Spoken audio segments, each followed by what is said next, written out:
एक बार अकबर बादशाह ने बीरबल को बोला कि राज्य में कितने अंधे हैं उनकी यादी चाहिए। तो बीरबल उन्हें 7 दिन का समय मांगा।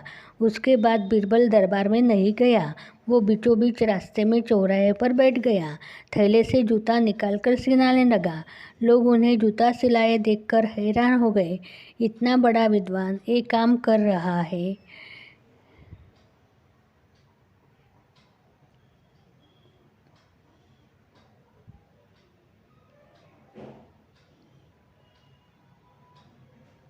ये बात उनके पल्ले नहीं पड़ रही थी।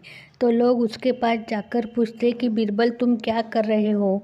बीरबल उनकी तरफ देखता, फिर थैले में से कागज निकालता और उसमें उनका नाम लिख देता।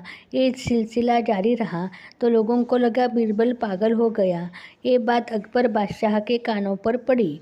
एक दिन वे अपना काफिला लेकर गुजर रहे थे तो उनकी नज़र जूता सिलते हुए बीरबल पर पड़ी।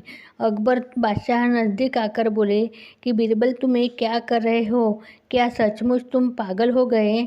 बीरबल ने उनसे कुछ नहीं कहा। एक कागज निकाला और उनका नाम लिख दिया। ये देखकर अकबर बादशाह नाराज हो गए।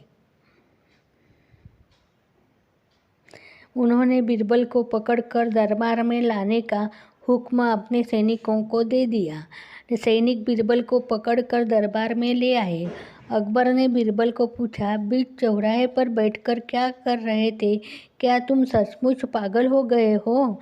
तो बीरबल शांत था। उसने थैले में से एक कागज निकाला और बोला कि मैं अंधों की यादी बना रहा था। मैं रास्ते में बीचों बीच चौराहे पर बैठा जूता सिला रहा था। सबके नज़र आ रहा था कि मैं जूता सिला रहा हूँ।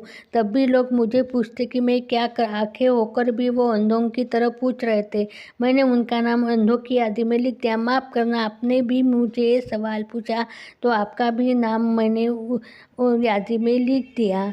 बीरबल अकबर बेचारे क्या कहते, वे चुपचाप शांत हो गए। हाँ, हमारे चैनल को लाइक करो, शेयर